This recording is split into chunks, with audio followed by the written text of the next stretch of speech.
कल का डिस्कशन का ही कंटिन्यूएशन है, ठीक है। कल हमने डिस्कस किया था कि एक वेव अगर किसी एक मीडियम से दूसरे मीडियम में जाता है तो एक बाउंड्री आएगा, करेक्ट। और बाउंड्री में वेव कैसे बिहेव करेगा वो कल हमारा डिस्कशन था। दूसरी तरफ डेंसर मीडियम है या लाइटर मीडियम है, उसके अकॉर्डिंग रिफ्लेक्टेड वेव पे इफेक्ट करता है। अगर दूसरा वाला मीडियम क्या हो गया, डेंसर हो गया, तो reflected wave will suffer a phase change of pi, उलट के आएगा। रीज़न बताया था कैसे, राइट। और बोला कि अगर दूसरा मीडियम लाइटर हुआ तो जैसा रिफ्लेक्टेड वेव जाता है, सॉरी जैसा इंसिडेंट वेव जाता है वैसा ही रिफ्लेक्टेड वेव रिटर्न भी आता है, और कुछ एनर्जी, कुछ वेव ट्रांसमिट भी हो जाता है। और मैंने ये बताया था कि ट्रांसमिटेड वेव के केस में कभी भी कोई फेज चेंज नहीं होगा। लॉजिक दिया था कि भाई देखो वो रस्सी रेस्ट में है, उस पर जिस तरफ झटका लगेगा उसी तरफ ही मूव करेगा। So there is no change of phase in case of a transmitted wave. Is that clear? समझ में आया? पक्का? ओके। अभी ना आज हम थोड़ा सा मैथमेटिक्स करेंगे, बिकॉज वी ऑलरेडी नो कि एम्पलीट्यूड जो होगा इंसिडेंट वेव का, रिफ्लेक्टेड वेव का, ट्रांसमिटेड वेव का, सबका एम्पलीट्यूड अलग अलग होगा।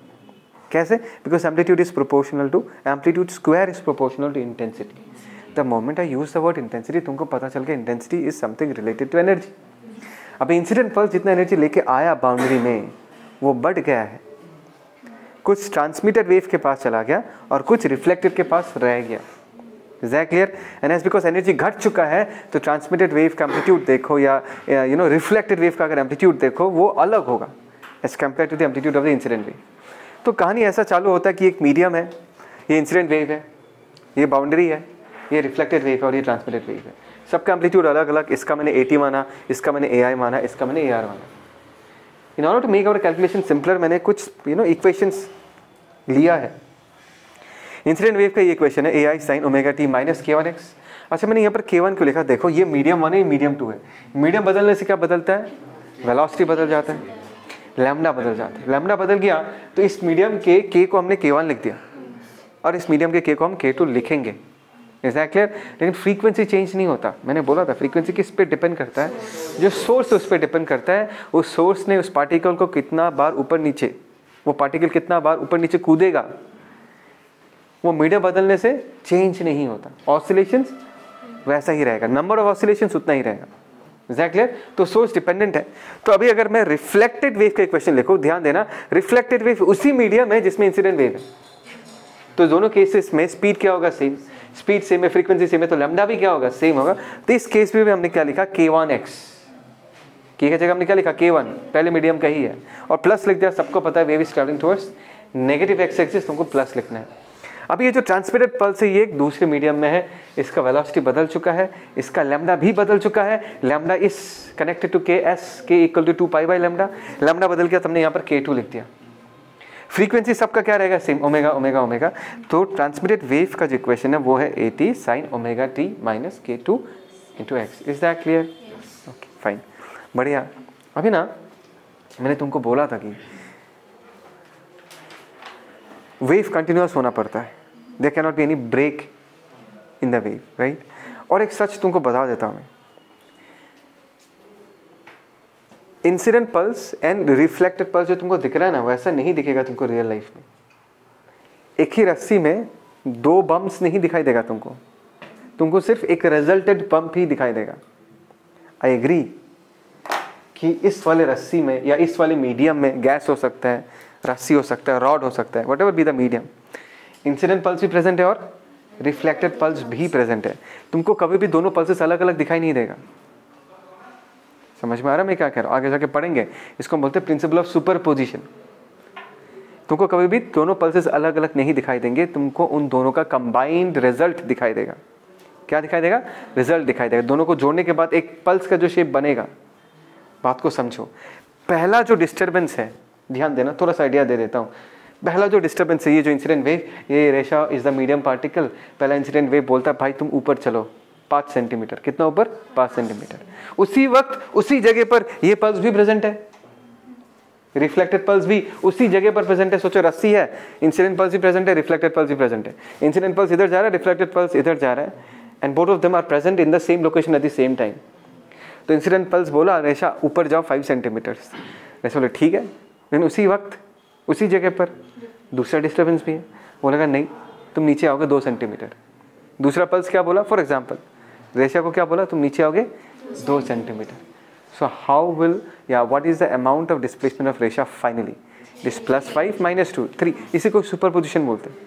तो तुमको रेशा का जो डिस्प्लेसमेंट दिखाई देगा +5 और 2 अलग अलग दिखाई नहीं देगा, तुमको क्या दिखाई, 3 दिखाई देगा. समझ में आ रहा ही नहीं आ रहा, ट्राइंग. इसको हम प्रिंसिपल ऑफ सुपर पोजिशन बोलते हैं कि पहले वाले वेव ने कितना डिस्प्लेसमेंट करवाया, दैट इज y1 वेक्टर, और दूसरे वाले पल्स ने कितना डिस्प्लेसमेंट कराया, y2 वेक्टर. तो रिजल्टेंट डिस्प्लेसमेंट जो होगा that is y1 vector plus y2 vector, right, that will be seen by you, वो तुमको दिखाई देगा. उसको बोलते हैं प्रिंसिपल ऑफ सुपरपोजिशन. बात समझ में आया, इज दैट क्लियर. तो कुछ ऐसा समझना कि अगर ये हमारा मीडियम है और ये अगर बाउंड्री है तो रिजल्टेंट पल्स कुछ ऐसा दिखाई देगा. रिजल्टेंट ये वाला ट्रांसमिटर और ये वाला जो तुमको दिख रहा है, this is the combination of incident pulse and reflected pulse. और इस बाउंड्री में इस पल्स का जो शेप होगा it has to be continuous, there cannot be any break, कोई ब्रेक नहीं हो सकता. समझ में, कुछ भी वेव में कभी भी ब्रेक नहीं हो सकता, वो उसका प्राइमरी रिक्वायरमेंट है. कंटिन्यूअस होना चाहिए, डिफरेंशिएबल होना चाहिए और बाउंडेड होना चाहिए. तो कंटिन्यूअस तो होगा. मैं सिर्फ तुमको ये समझाना चाहता हूँ कि बाउंड्री के लेफ्ट हैंड साइड में ये तुमको जो पल्स का रिजल्टेंट शेप दिख रहा है, इसको बनाने वाला incident pulse as well as reflected pulse दोनों है. बात को समझो, इज दैट क्लियर, पक्का, कोई डाउट. और इस बाउंड्री के राइट में जो तुमको हाइट दिख रहा है, पल्स का जो हाइट दिख रहा है, उसको बनाने वाला कौन है, ट्रांसमिटेड पल्स. कौन है वो, ट्रांसमिटेड पल्स. बात को समझे. कंटिन्यूअस का एक रूल ये है कि अगर मैं x = 0 बोलता हूँ, लिमिट्स पढ़ा तुमने, अगर मैं 0 के थोड़ा सा इस तरफ आ जाता हूँ, थोड़ा सा लेफ्ट में आ जाता हूँ, इज दैट क्लियर, थोड़ा सा लेफ्ट में आ जाता हूँ, तो पल्स का जितना हाइट होगा, अगर 0 के थोड़ा सा राइट में चला जाता हूँ, पल्स का उतना ही हाइट होना पड़ेगा. ये है कंटिन्यूटी का एक इंपॉर्टेंट रिक्वायरमेंट. बात समझ में आया. 0 के लेफ्ट में जितना हाइट है, 0 के राइट में भी उतना ही हाइट होना पड़ेगा. राइट में, लेफ्ट में ज़्यादा हाइट है, राइट में कम हाइट है, तो ब्रेक हो जाएगा ना. कंटिन्यूअस होने के लिए बाउंड्री के लेफ्ट में जितना हाइट होगा, बाउंड्री के राइट में उतना ही हाइट होना है. अभी मैं तुमको पूछूंगा, ओके ये जो हाइट है ना, ये हाइट का वैल्यू कितना है. तुम बोलोगे ओके सर, ये जो हाइट आपको डिस्प्लेसमेंट दिख रहा है ना, ये किसी एक वेव का डिस्प्लेसमेंट नहीं है, क्योंकि इस बाउंड्री में दोनों पल्सेस प्रेजेंट है. इंसिडेंट पल्स भी प्रेजेंट है, रिफ्लेक्टेड पल्स भी प्रेजेंट है. इंसिडेंट पल्स बोलता है भाई तुम कितना डिस्प्लेसमेंट करोगे, yi, और उसी जगह पर उसी वक्त रिफ्लेक्टेड पल्स भी प्रेजेंट है. ये बोलेगा कितना डिफ्लेक्ट करोगे, yi. तो टोटल ये जो हाइट आपको दिख रहा है ना, this is combination of this yi plus yr. Sir आपको कैसे पता दोनों ऐड हो गए, दोनों माइनस होगा. भाई yi is equal to this, yr is equal to this. जब वैल्यूज पुट करोगे इसी का ही वैल्यू प्लस या माइनस में आएगा, तो हमको उसको लेके लोड लेने की जरूरत नहीं. ये तो जस्ट एक एक्सप्रेशन है. yi का वैल्यू अपने आप पॉजिटिव होगा, अपने आप नेगेटिव होगा, डिपेंडिंग ऑन द कंडीशंस. ठीक है, तो लोड लेने का नहीं. तो इस वाले डिस्प्लेसमेंट का जो वैल्यू है yi प्लस yr है, और इस तरफ का जो डिस्प्लेसमेंट है उसको बनाने वाला सिर्फ एक ही डिस्टर्बेंस से एक ही वेव, और एक ही वेव जो ट्रांसमिटेड पल्स है कितना डिस्प्लेसमेंट कराएगा, वो बोलेगा सर yt. और मैं कहूँगा कि दोनों सेम होना चाहिए, because the graph is continuous. Do agree with this? Okay, so this is our first equation. फिर आ रहा मैं क्या कह रहा हूँ, this is our first equation. बढ़िया. सर आपने बाउंड्री को x = 0 क्यों लिया, to make our life simple, to make the calculation simple. Is that clear? क्योंकि अगर मैं x = 0 लूंगा, ध्यान से देखो, अगर ये पूरा कहानी x = 0 पे हो रहा है, हाँ समझ में आ रहा है नहीं आ रहा, all this equations will convert itself into ai sin omega t, ar sin omega t, at sin omega t. सब में sin omega t क्या होगा, कॉमन होगा, और sin omega t क्या हो जाएगा, गायब हो जाएगा. दैट इज अ रीजन हमने x = 0 लिया है. कैलकुलेशन आसान हो जाएगा, सिंपल होगा. Is that clear? Right. So at x = 0, ध्यान देना, हम अगर ये रिलेशन यूज करते हैं, that is yi plus yr is equal to what, yt. इसका जो रिजल्ट मिलेगा वो मिलेगा ai plus AR is equal to what, 80. This is the result that we will get by putting the values. Do you agree with this? Pakka? Sure? Fine. Let's say this is our second equation. यहाँ तक I hope so सबको समझ में आ गया. ठीक है. और एक बार let's write this. yi plus yr is equal to yt. ध्यान देना, listen very carefully. Let us differentiate both the sides with respect to x। ध्यान देना, यहाँ पर जो y कोऑर्डिनेट है वो y है और ये जो है वो क्या है, x है। तो अगर हम dy by dx करते हैं, this is nothing but the slope of the graph. Come on, अगर हम dy by dx करते हैं मतलब ये जो ग्राफ तुमको दिख रहा है इसका स्लोप का वैल्यू लिखना चाहते हैं। Is that clear? So differentiating both the sides with respect to x, this is dy I by dx plus dy r by dx, this is equal to dy t by dx। चलेगा? Okay, can you tell me what is dy I by dx? इसको differentiate करेंगे तो क्या मिलेगा, बोलो जल्दी से। Come on,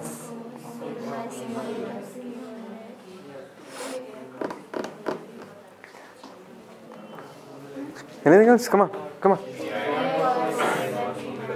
मैं करता हूँ। चलो ai, एक ओमेगा बाहर आ जाएगा, so this is ai omega. Sine को डिफरेंशिएट करूंगा तो प्लस कॉस आएगा, प्लस कॉस, है ना। और हमने x इक्वल टू 0 पे कहानी बता रहे, तो इसको अगर मैं डिफरेंशिएट करूंगा क्या मिलेगा, cos omega t minus k1x। x का जगह 0 पुट किया तो सिर्फ बचेगा ओमेगा t। किसी कोई डाउट? पक्का? मैंने डायरेक्ट कर लिया, जगह नहीं है। मतलब पहले डिफरेंशिएट करो फिर x का वैल्यू पुट करो, समझ में आता ही नहीं आता। मैंने एक साथ कर लिया, क्या हुआ? इसको डिफरेंशिएट किया तो क्या मिला, A I omega cos omega T minus k1x। भाई ठीक, मैं लिख लेता हूँ।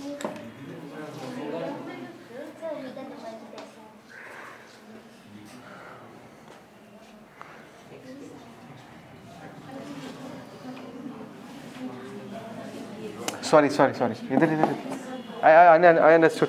सॉरी, हम x के रेस्पेक्ट में डिफरेंशिएट कर रहे हैं ना, सॉरी। इधर देखो ए आई, इसको अगर डिफरेंशिएट क्या करेंगे क्या मिलेगा, cos omega T minus k1x। Is that clear? इसको अगर और एक बार डिफरेंशिएट करेंगे हमको क्या मिलेगा, ओमेगा टी का 0 हो जाएगा बिकॉज इसको हमने कांस्टेंट मान लिया, और यहाँ पर क्या बचेगा, माइनस k1। पूरा करते हैं, ठीक है। Let's talk about the next one. Y R अगर हम लिखना चाहें, that is A R cos omega T plus k1x। इसको अगर और एक बार डिफरेंशिएट करेंगे 0 प्लस k1, ठीक है। And that is equal to dy t by dx। अगर हम करते हैं तो यहाँ पर क्या मिलेगा, that is at sine cos omega t plus k2x। इसको अगर और एक बार डिफरेंशिएट करें 0 प्लस क्या मिल जाएगा, k2। चलेगा? Now for x equal to 0, this and this, क्या चला?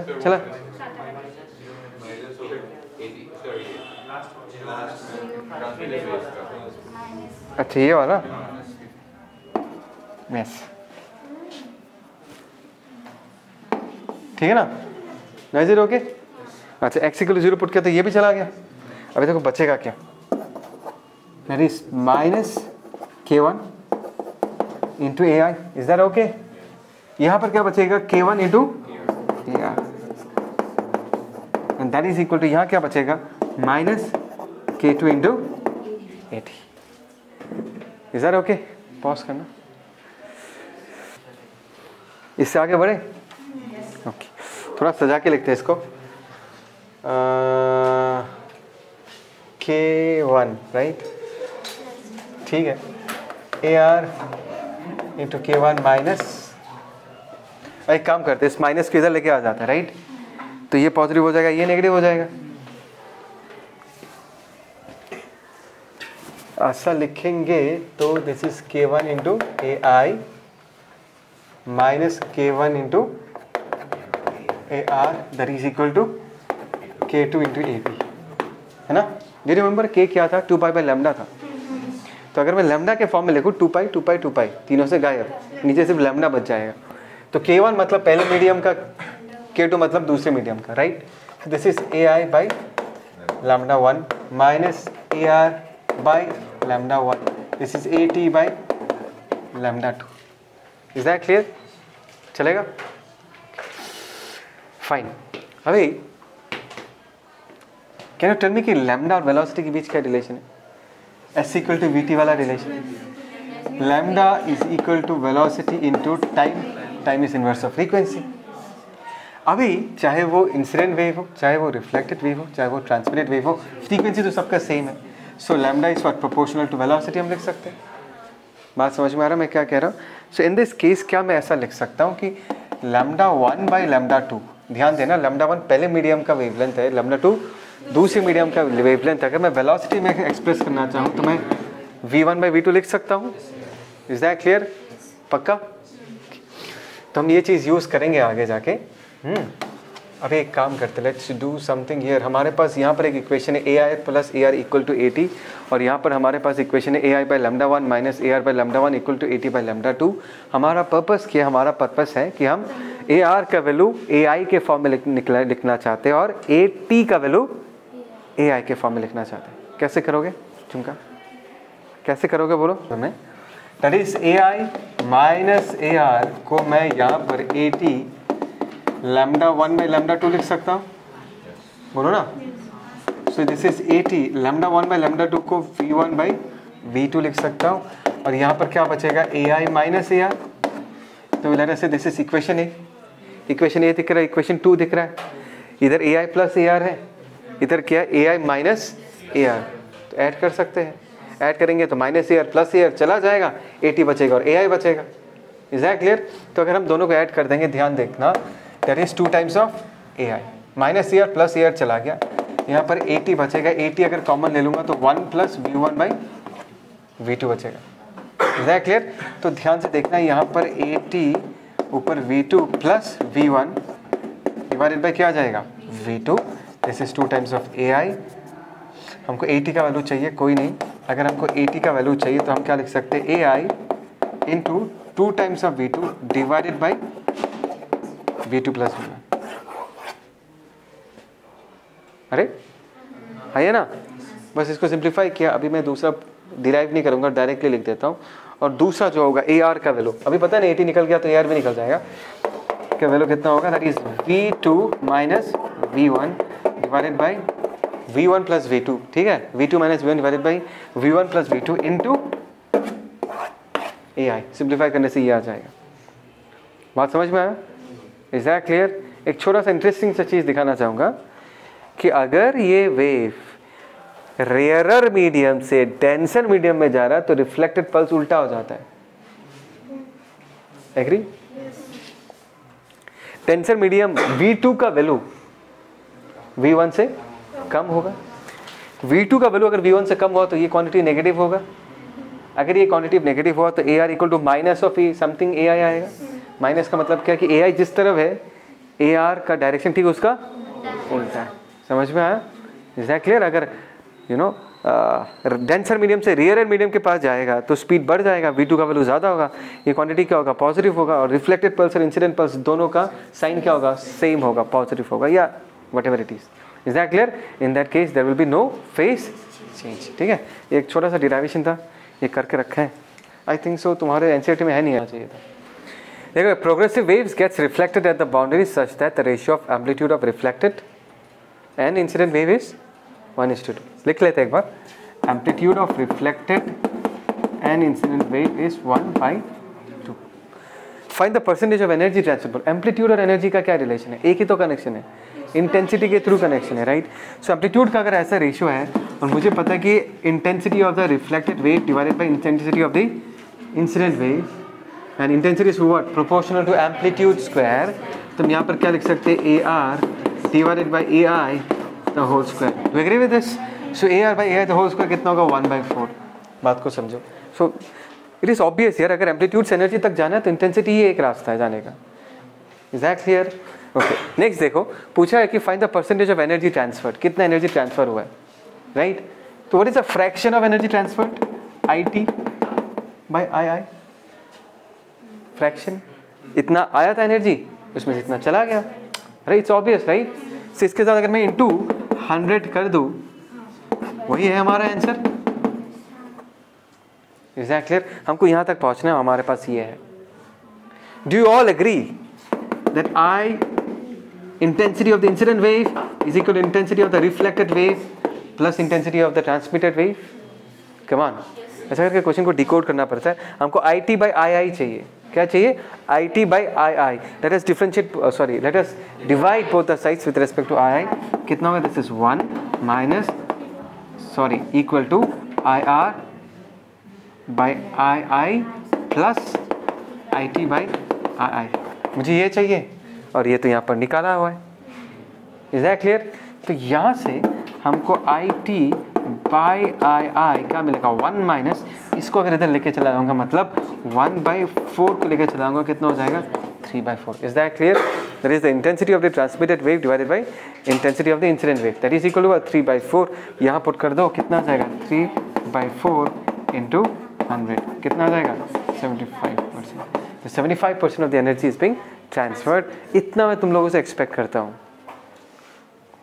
समझ में आया? क्या? सो इंटेंसिटी का जो रेशियो होगा एनर्जी का, वो रेशियो नहीं होगा। What is intensity?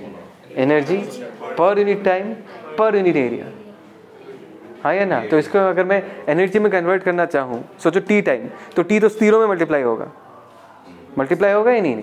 कि टी टाइम में कितना एनर्जी आया था, कितना एनर्जी रिफ्लेक्ट हुआ, कितना एनर्जी ट्रांसमिट हुआ, तो टी मल्टीप्लाई नहीं करना पड़ेगा सब में, राइट? टोटल एनर्जी कितना आया, क्रॉस सेक्शनल एरिया से भी मल्टीप्लाई करना पड़ेगा, तो तीनों में मल्टीप्लाई करना पड़ेगा।